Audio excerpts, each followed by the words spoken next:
Začetek aprila je v naš studio prinesel tudi spletke. Sara, živjo, kaj je najbolj odmevalo v mesecu marcu? Živjo, na YouTubeu je nesporno najbolj gledan prispevek o harmonikarju Tilnu. Na kanalih Čisto hudo pa vse v povezavi z NPZ-ji. Sicer pa smo marca risali pike in številni mladi, pa tudi odrasli smo opozarjali na to, da je čas, da odpikamo nasilje. Akcija se je končala, a stališče, da nasilje ni okej, ostaja. Res je in o tem se moramo ves čas pogovarjati. V preteklih dneh sta splet ponovno preplavila posnetka krutega vrstniškega nasilja. In prišla sta seveda tudi do vas.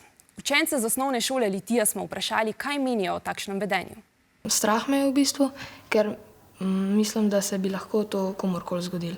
Žalosten sem bil zato, ker eni ljudje si tudi ne morejo braniti, ne pa pol še, da jih ne morejo nič narediti, pa ne upajo povedati. Sem videla, da tudi otroci mojih let, da se ne obnašajo lih primerno, in da starši, verjetno so starši tudi kaj krivi, da jih niso tako dobro vzgojili. Takoj, ko to vidiš, moraš povedati komu, odrasli osebi ali pa komu zaupaš.